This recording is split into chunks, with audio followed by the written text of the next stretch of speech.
그리고 오늘부터 이제 대강절이에요. 그래서 대강절 첫째 주 설교로 제가 제목을 이렇게 잡았습니다. 가격표를 다시 붙이세요. 뭘 다시 붙이라고요? 가격표를 다시 붙이세요 라는 제목으로 하나님 말씀 전하겠습니다. 예전만 하더라도 유명인사, 누가 유명인사였죠? 유명한 뭐 정치인들 아니면 재계 이름만 되면 이제 타계한 우리 몇 명 유명한 분들 있잖아요. 그런 분들 항상 뉴스의 전면에 이렇게 나오고 이런 분들을 의미했는데 요즘은 좀 개념이 달라진 것 같아요. 스타라고 해서 연예인들, 가수, 그렇죠? 아니면 뭐 유명 스포츠 스타, 그다음에 뭐 유튜버, 인플루언서 뭐 이런 사람들을 더 이렇게 주목해서 관심을 갖고 사람들이 바라보고 있는 것 같습니다. 그래서 그들이 이렇게 대중들의 그런 어떤 미디어의 메인을 항상 장식을 하고 그들의 사생활에 대해서 사람들이 많이 주목하고 관심의 대상이 되곤 해요. 그래서 그들이 입고 있는 옷, 뭐 신발, 액세서리, 헤어스타일은 또 어떤지, 그들이 가는 뭐 맛집, 어디 가고 뭘 먹는지, 뭐 이런 거 막 다 관심을 집중하게 됩니다. 그런데 이들의 삶을요, 가만히 잘 들여다보면은 결코 이렇게 늘 이렇게 스타처럼 빛나고 있지만은 않습니다. 이렇게 많은 스타들이 대부분 이렇게 비참한 결말을 맞이하게 되는 것을 볼 수 있어요. 스타 커플이 탄생해서 막 모든 대중들의 이목을 집중시켜서 결혼을 했는데 몇 년 가지도 못하고 파경을 맞이하게 되고 파선한 배와 같이 가정이 풍비박산 나는 경우들이 있어요. 또 그 인기가 언제 떨어질까 두려워서 늘 밤마다 술을 마시고 알코올 중독에 빠지거나 그러다 심하면 마약에까지 손을 대는 그런 스타들도 많이 있고, 또 이렇게 대중들 앞에 밖에서는 이렇게 스포트라이트에 노출되고 막 카메라 플래시 터지고 이런 거에 있다가 집에 혼자 어두움 가운데 있으면 심각한 우울증에 빠지고 자기 회의감에 빠지는 정신질환을 앓고 있는 스타들도 부지기수로 아주 많습니다. 갑자기 성령의 불빛이 네, 감사합니다. 뭔가 저도 좀 이상하다고 생각을 했어요. 자, 그래서 성경은 우리의 눈을 스타들에게 고정시키지 말고 종들에게 고정시켜라, 이렇게 성경은 우리에게 일관되게 가르치고 있어요. 대중의 찬사와 환호를 받는 유명인사나 스타들을 부러워할 것이 아니라 사람들을 섬기고 받드는 일을 하는 그런 삶을 본업으로 사는 종들을 바라보라는 것입니다. 그렇다면 누가 성경에서 말하는 종들일까요? 그들은 왼손이 하는 일을 오른손에게 알리지 않는 사람들입니다. 그들은 그런 선행을 이기심이나 억지로 하는 사람들이 아니에요. 그들은 다른 사람을 항상 나보다 나은 존재들로 여기며 사는 사람들이고, 그들의 인생관은 늘 앞서가신 예수 그리스도의 본을 받아서 나도 오직 묵묵히 그분의 뒤를 따라가기만을 힘쓰고 애쓰는 그런 삶을 사는 분들입니다. 성경은 바로 이런 사람들에게 우리의 시선을 두라라고 말씀하십니다. 성경은 그런 사람들을 가리켜 다음과 같은 사람이라고 이야기를 해요. 자비와 긍휼을 베푸는 사람, 평화를 말하고 지킬 뿐만 아니라 자기를 희생하면서까지 평화를 만들어내는 사람, 핍박하는 자를 위하여 도리어 기도해주고 그를 위해 축복을 빌어줄 수 있는 사람, 즐거워하는 자들과 함께 즐거워하고 슬피 우는 자들과 함께 조용히 그 옆에서 같이 울어줄 수 있는 사람, 가난한 자와 함께 가난해지고 약한 자와 함께 그도 약해질 수 있는 사람. 다른 말로 하자면 성경은 우리에게 우리가 지니고 있는 내가 그동안 이거야 라고 생각했었던 그 모든 가치를, 밸류를 전부 다 한 개도 남김없이 싹 다 뒤집어 엎으라라고 이야기를 합니다. 세상을 보는 방식을 잘못되었으니 완전히 거꾸로 바라보라라고 이야기를 합니다. 그것이 하나님 나라의 시각이며 그것이 예수님의 시각입니다. 마귀가 짜놓은 방식으로 세상을 바라보며 살지 말라라고 우리에게 가르칩니다.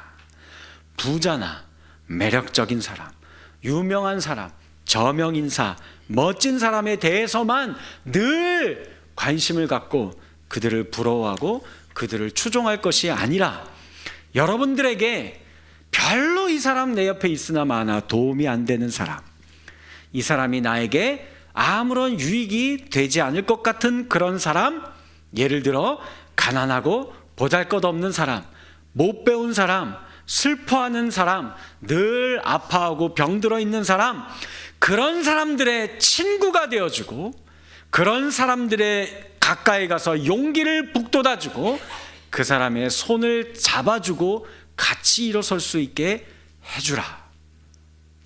일관되게 성경은 우리에게 이 이야기를 가르치고 있습니다. 성경은 우리에게 말씀합니다. 행복을 추구하는 대신에 봉사와 섬김을 추구해라. 복수하려 들지 말고 먼저 용서하는 자의 삶을 살아라. 물질적인 것에만 현혹되지 말고 하늘이 있음을 알고 그 하늘에 보화를 쌓아두는 인생을 살아라 라고 이야기를 해요. 덴마크의 유명한 작가 케르케고르가 이런 우화를 한번 이야기한 적이 있어요. 어느 날 밤에 백화점에 도둑이, 강도가 문을 따고 들어왔어요. 강도가 백화점의 물건을 다 훔쳐갔을까요? 아니에요. 그거 하는 대신에 전 매장에 있는 모든 진열된 상품의 가격표를 띄어다가 전부 바꿔놨습니다. 다음날 아침에 백화점 직원들이 출근하고 손님들이 들어왔을 때 다들 깜짝 놀랐어요. 큰 다이아 목걸이에는 1,000원짜리 가격표가 붙어 있었고 싸구려 플라스틱 장난감 액세서리에 100만 원짜리 가격표가 달려있는 것이었습니다. 키에르케고르는 우리에게 이야기합니다. 복음은 마치 이 강도와 같은 것이다 라고 우리에게 말하는 것 같습니다. 그렇습니다. 잘 생각해 봐요. 복음은 우리 인생의 가격표를 전부 뒤집어 놓았습니다. 복음은 죄인임을 아는 자를 향해 의롭다 여겨주시고요, 나는 의롭다 칭하는, 스스로 칭하는 자를 죄인이라 라고 말합니다. 복음은 우리에게 원수를 사랑하고 그들을 절대 미워하지 말라 라고 가르칩니다. 복음은 우리에게 왼뺨을 때리는 자에게 오른뺨도 대어주라 라고 가르치고 있습니다. 복음은 우리가 다른 사람의 약점이나 잘못을 알았을 때에도 쉽게 그것에 대해서 판단하고 우리의 입으로 막 함부로 이야기하는 짓 절대 하지 말아라 라고 이야기하고, 복음은 다른 사람들의 죄와 잘못에 대하여서 너가 먼저 분노하며 미움을 갖기 전에 네 눈에 있는 들보를 먼저 생각하고 돌아보아라 라고 말합니다. 복음은 미래에 대해서 늘 불안해하고 좌불안석 염려하면서 살지 말고 들판에 핀 꽃과 하늘을 나는 새처럼 자유롭게 사는 거다 라고 이야기를 합니다. 이처럼 복음은 우리가 가지고 있는 이 세상적 가치관을 완전히 뒤엎어서 뒤집어 놓은 게 복음이에요. 복음은 또 무엇이라고 우리에게 말할까요? 복음은 가난한 자를 부욕해 한다라고 말합니다. 부자를 가난하다라고 말하고요. 복음은 먼저 된 자가 나중될 것이다 라고 이야기하고 나중된 자가 먼저 될 것이다 라고 말합니다. 복음은 우리가 가지고 있는 세상이 정해놓은 요 가격표를 전부 다 띄어서 새롭게 가격표를 달아 놓았습니다. 이러한 뒤집어진 가격표에 대해 이것이 하나님의 뜻임을, 하늘의 뜻임을 받고 어떠하다 할지라도 그것을 진정으로 믿고 받아들이며 행복해하는 사람, 그들이 바로 하나님의 백성일 것입니다. 여기에 대하여 자족하며 사는 사람이 그가 곧 천국을 소유한 사람일 것입니다. 바로 이것이 세례 요한이 우리에게 부르짖고 있었던 내용이에요. 요한은 외칩니다. 만일 이스라엘이 그동안 그렇게 오랫동안 기다려왔던 그 메시아를 너희가 영접하기를 바라고 원한다라면 당신들은 먼저 회개해야 할 것입니다. 당신들은 새로운 가치관을 받아들여야 할 것입니다. 당신들은 스타만을 쳐다보며 우리도 그 길을 가려고 그러고 사는 것이 아니라 종들을 바라보십시오 라고 우리에게 가르치고 있어요. 그래야 여러분들이 비로소 천국을 경험하게 될 것이다 라고 말하고 있는 겁니다.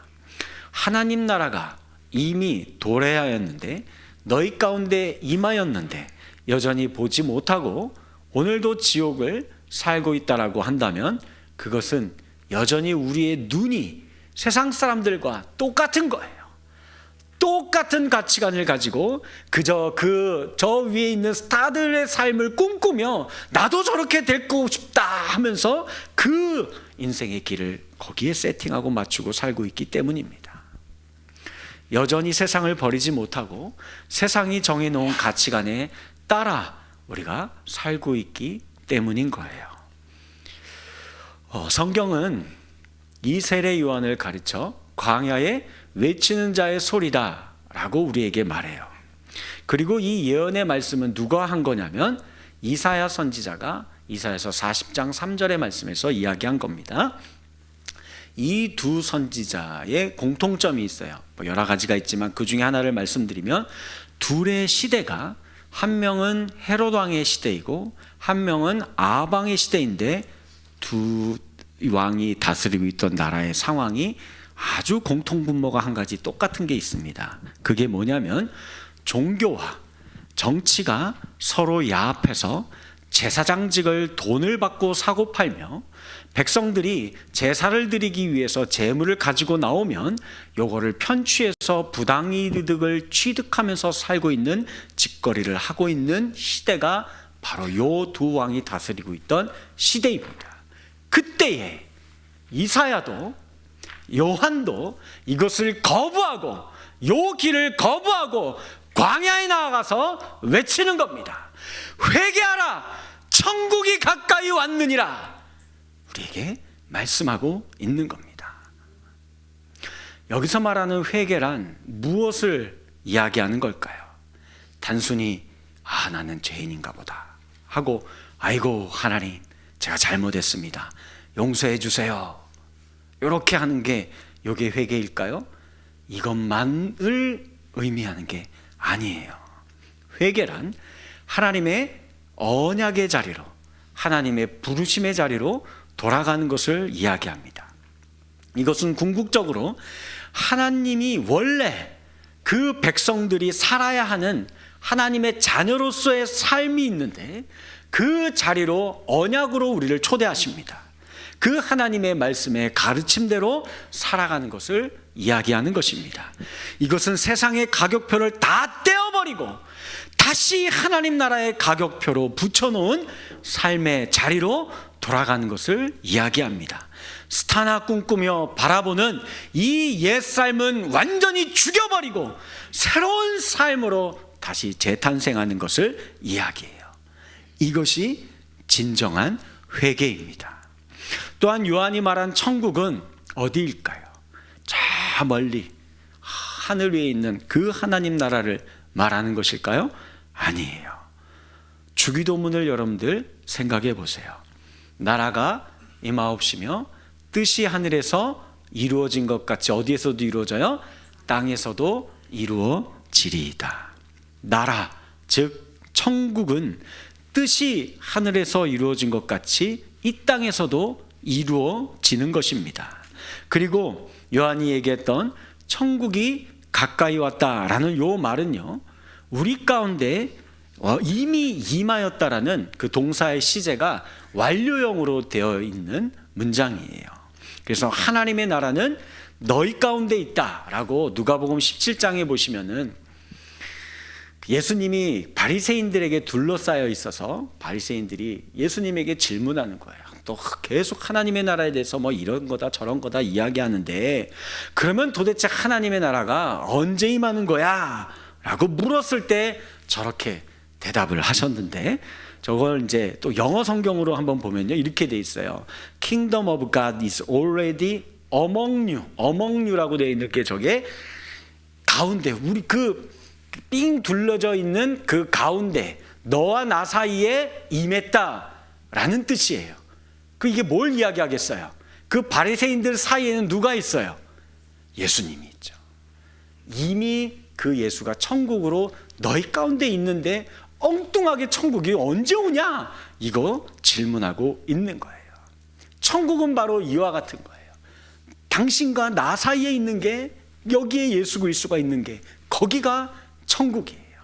그런데 여전히 우리가 세상 사람들과 똑같이 나와 너를 바라볼 때에 그 가치관과 그 가격표로 상대방에 대해서 바라보고 상대방에 대해서 말하고 상대방에 대해서 행동한다라고 한다면 그 사이에는 예수가 없어요.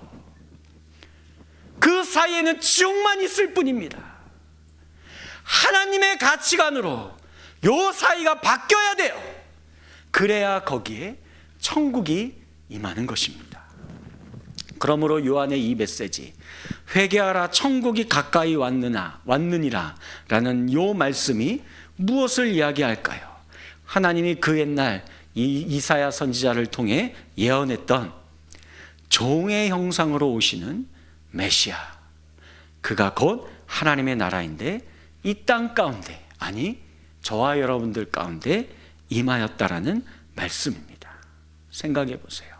예수는 이 땅에 태어나실 때에도 마구간에 종의 모습으로 오셨고, 사역하실 때에도 종의 모습으로 사역하셨고, 죽으실 때에도 종의 모습으로 죽으셨습니다.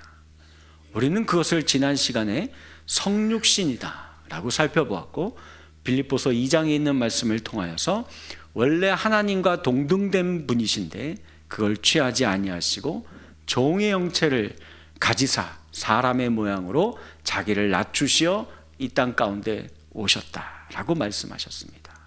그리고 그것이 바로 인류를 구원할 유일한 방편, 즉 복음이다 라고 말하고 우리는 그 복음을 믿는 자들입니다. 이것이 우리가 믿는 천국 복음이에요. 세상이 잘못 붙여놓은 가격표를 전부 다 뒤집어 엎어버린 위대한 사건입니다. 자, 이제 한번 우리 생각해 봅시다. 우리의 눈을 돌려 우리 조국의 교회를 생각해 봅시다. 전 세계 역사상 유례를 찾아볼 수 없는 기독교가 우리 대한민국 땅에 이렇게 부흥하고 번창하고 있는데도 불구하고 왜 요즘 기독교는 한국 사회에서 아무런 영향력을 끼치지 못하고 있는 걸까요? 심지어는 개독교라고 비아냥거리는 말을 듣고 있어야 하는 걸까요? 여기에 대해서 여러분들 생각해 보신 적 있습니까? 물론 여기에는 아주 우리 여러 가지 원인과 이유들이 있겠지만, 그러나 그 중에서 꼭 한 가지 잊지 말아야 할 것이 있어요. 그게 뭐냐면 많은 기독교인들이 요 복음을 한쪽 편으로만 잘못 오해하고 읽고 들으며 믿고 있었던 신앙생활을 그동안 우리가 해왔다라는 것입니다. 예를 들어 그들은 스타들이 출연하는 이야기, 아름답고 감동적인 이야기만을 듣기를 원합니다. 그들은 건강과 번영의 복음에 대해서는 그동안 너무 많이 들어왔고, 그리고 그것을 추구해요. 하나님을 성실하게 믿으면, 교회 생활을 열심히 성실하게 잘하면 하나님께서 나에게 건강도 주시고 번영도 주시고 성공도 주시는 이 축복을 주실 거라는 믿음 말입니다. 그들은 축복받고 세상에서 성공한 그런 신화를 이룬 그런 어떤 사장님들이 이 자리에 나와서 내가 어떻게 해서 성공했는지 이런 거 이야기해주는, 간증해주는 거 이거 듣기 너무 좋아합니다. 예수를 영접한 후에 잘 나가는 사람이 되었다라는 연예인이나 스포츠 스타들이 이 앞에서 간증하면서 막 이렇게 수천 명이 모여가지고 그거 듣고 막 찬양하고 기도하고 이런 거 너무 좋아해요. 제가 그게 다 잘못됐다라는 것은 아니지만 너무 그 한쪽으로 치우쳐 있는 겁니다. 그들은 그들이 믿고 봉사하는 만큼 하나님이 이걸 다 세막 주셔서 마일리지를 착착착 하나님이 적립해 주셔서 목표 점수에 도달할 때마다 하나님께서 상품을 우리에게 하사하고 내려주시는 그런 하나님으로 생각하면서 믿는 겁니다. 그러나 정작 더 중요한 다른 편에 있는 이야기는 우리가 망각하고 알지 못하고 신앙생활하는 게 너무나 많은 것 같아요. 그들은 하나님께서 그 예수를 아무런 힘이 없는 종으로 이 땅 가운데 보내셨다라는 이야기는 듣지 않으려고 합니다. 이리저리 힘없이 끌려다니며 십자가에 달리신 그리스도에 관한 이야기에 대해서는 아는 바가 없습니다. 다른 종교들은 강력하고 힘 있는 신적인 존재를 제시하고 추구합니다. 그러나 오직 기독교만이 종의 형태를 입으신 이 하나님을 우리에게 제시하고 가르치고 있습니다. 그 하나님은 인간의 모양으로 나타나시고 스스로 낮추시고 십자가에 달려 죽기까지 우리를 사랑하시고 오직 순종하신 그분이 이 땅에서 사는 동안에 뭐만 하다 가셨어요? 한 글자예요. 종노릇만 하다 가셨습니다. 종이 되셔서 이 땅 가운데 모든 일을 이루시고 올라가신 분입니다. 그러므로 여러분들이 이 종이신 메시아 예수 그리스도를 정말로 믿고 사는 리얼 크리스찬, 진짜 기독교인이라고 한다면, 그리고 다시 오실 그 예수 그리스도만을 소망하며 바라며 살아가는 저와 여러분들이라고 한다면, 어린 양이신 그 예수님을 받아들이기 전에 우리는 먼저 우리 자신의 삶을 회개해야 할 것입니다. 그분을 영접하기 전에 우리는 우리의 눈을 세상의 스타들에게 초점이 맞추어져 있던 것들을 돌려서 종들에게 돌려야 합니다. 그분을 맞아들이기 전에 우리는 우리의 모든 인생의 가격표를, 내가 설정해 놓은 그 가격표를 다 떼고 다시 예수님의 것으로 바꾸어 다루셔야 할 것입니다. 그분을 받아들이기 전에 우리는 우리를 향해 오시는 그 예수님을 맞이할 수 있도록 그분을 향하여서 우리 인생의 방향을 바꾸어 놓아야 할 것입니다. 만일 우리가 그렇게 하지 않으면 저와 여러분들 하나님 나라에 들어갈 수 없습니다. 우리가 하나님 나라에 들어갈 수 없다면 우리는 춥고 어두운 데로 쫓겨나 슬피 울며 이를 가는 일만 남게 될 것입니다. 자, 다시 한번 잘 생각해 봅시다. 세상 사람들이 교회로부터, 복음으로부터 얼굴을 돌리는 이유가 무엇입니까? 등을 돌리는 이유가 무엇일까요? 그 원인이 도대체 뭐겠느냐라는 겁니다. 그놈의 악한 마귀 사탄 때문입니까? 술 때문이에요? 마약 때문이에요? 도박 때문이에요? 유흥 때문입니까? 아니면 그 많은 이단들 때문이에요? 아니면 기독교인들이 치를 떠는 그놈의 동성애자들 때문이에요? 아니면 그 적그리스도의 대표격이라고 이야기하는 그놈의 공산주의자들 때문에 그러는 겁니까? 아니에요. 모두 아닙니다. 누구 때문이겠습니까? 우리 때문이에요. 우리 때문이에요. 저 때문이에요. 예수를 믿는다라고 하는 그리스도인 때문에 세상 사람들이 교회와 복음에게서 등을 돌리는 겁니다. 세상 사람들과 똑같은 가격표나 붙이면서 살아가면서 그러면서 그리스도인이라고 자처하고 있는 저 때문이에요.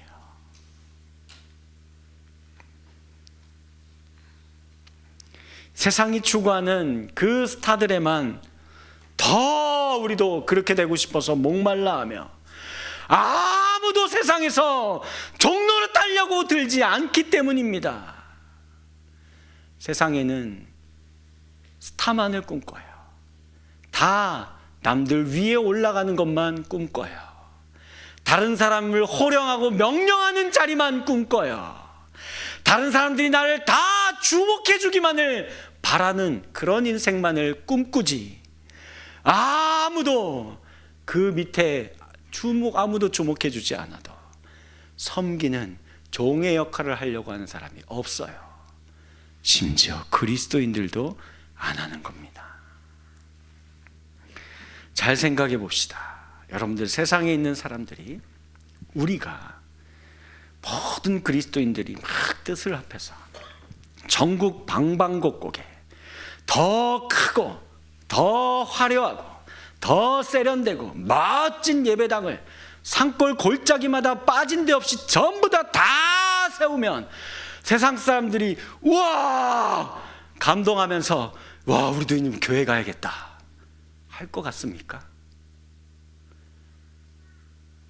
그 교회에 수만 명의 사람들이 예배를 드리며 그 주일에 예배가 7부, 8부, 9부, 10부까지 하루 종일 예배를 드리고, 그것도 모자라서 위성중계로 TV로 막 여기저기에서 막 예배 드리고 그러고 있고, 그리고 그 자리에 연예인들이나 스포츠 스타나 이런 사람들이 와서 막 찬양하고 하나님께 영광 돌립니다, 영광의 박수를 그러고 있으면 세상 사람들이 이야 이젠 나도 예배당에 가야겠구나 그럴 것 같아요? 더 비웃습니다. 더 조소합니다. 하는 짓거리 봐라. 교회라는 것들이, 지들이 믿는 예수라는 가르침 나도 알겠는데 저 하는 짓거리들을 봐라 라고 할 겁니다. 세상은 그런 것들에 감동받지 않아요. 세상은 그런 것들을 대단하게 여기지 않습니다. 왜냐하면 그거는 그들도 신물나게 세상에서 많이 보고 있는 장면이기 때문에 그래요. 그게 요한과 이사야가 살던 시대에 아하방과 헤롯 왕이 추구했었던 삶의 길이에요. 그러나 세례 요한은 그 길을 거부합니다. 그리고 스스로 광야에 나와 외치는 자의 소리를 자청했어요. 우리가 해야 할 일이 있다면 이처럼 예수 그리스도만을 높이는 겁니다. 종으로 오신 예수 그리스도, 그분이 완성하신 천국 복음을 정말로 믿는다라고 한다면 이제는 우리도 그 예수님처럼 종의 형상으로 세상 가운데 나아가는 일만 남았음을 기억하시기 바라겠습니다. 말씀을 맺겠습니다. 이사야서 40장 3절 말씀 보시면 우리 같이 한번 읽어볼까요? 너무 귀한 말씀. 시작. 외치는 자의 소리여 이르되 예배하라. 사막에서 우리 하나님의 대로를 평탄하게 하라. 저와 여러분들이 동일한 이 시대의 세례 요한과 같은 광야에 외치는 자의 소리가 되었으면 좋겠습니다. 외치는 자의 소리가 뭘까요? 가끔 연극 무대 보시면은요, 그 출연한 배우도 없는데 목소리만 나오는 경우가 있어요. 그렇죠? 그래서 얼굴도 없고 캐릭터도 없고, 그래서 그가 누군지 사람들이 아무도 몰라요. 그리고 그 목소리에 결코 주목하지도 않습니다. 주인공들이 펼치는 열연이나 주목하지요. 그런 거예요. 그저 우리는 예수의 복음을, 소식을 전하는 메신저에 불과한 겁니다. 그리고 무엇을 외쳤습니까? 하나님의 대로를 평탄케 하라 입니다. 대로가 뭘까요? 누가 다니는 길이에요? 왕이 다니는 길입니다. 그럼 여기에 이 대로는 왕이 뭐 이렇게 소풍 가는 그 길을 말하는 걸까요? 아니에요. 이거는 치열한 전쟁을 마치고 승리하고 돌아오는 길을 상징하는 겁니다. 그러면 생각해 봅시다. 왕이신 메시아가 전쟁을 치르고 온 목적이 뭘까요? 전쟁에서 전리품 이만큼 갖고 오고 싶어서 전쟁한 걸까요? 아니면 전쟁을 이겼다 해서 백성들에게 승리의 창가, 와 우리 왕 만세, 이거 그래 요거 하려고 전쟁하신 걸까요? 아닙니다. 세상에 이 잘못된 가치관에 속아 서로 헛된 가격표를 붙이면서 살고 있는 잃어버린 당신의 백성들을 찾기 위해 종으로 이 땅에 오셔서 종으로 사역하시다가 종으로 십자가에 죽으시며 그 피와 물을 쏟으시고 뼈와 살을 내어주시면서 처절하게 싸워서 그 백성들을 도로 찾아온 싸움입니다. 이제는 그 예수 그리스도가 저와 여러분들에게 말씀하시는 겁니다. 이 하나님의 대로를 평탄케 하라. 이 믿음의 싸움을 뭘로 싸워요? 위대한 장수의 모습으로 싸웁니까? 면류관을 쓴 왕의 모습으로 싸우는 거예요? 예수님도 그렇게 안 싸웠잖아요. 세상에 종의 모습으로 가서 싸우는 길밖에 없습니다. 그 길만이 다시 오실 메시아의 길을 평탄케 할 것입니다. 이제 우리가 다시 오실 메시아의 대로를 평탄케 하는 싸움을 싸우는 교회들 한 사람 한 사람이 됩시다. 우리 수원고색 평강교회가 됩시다. 더 이상은 이 애굽의 가격표를 추구하고 바벨론의 영광을 추구했었던 이 헛된 길에서 다시 돌아와 사랑의 자리로, 희생의 자리로, 섬김의 자리로, 종의 자리로 나아갈 수 있는 저와 여러분들이 되어지기를 주님의 이름으로 간절히 축원합니다.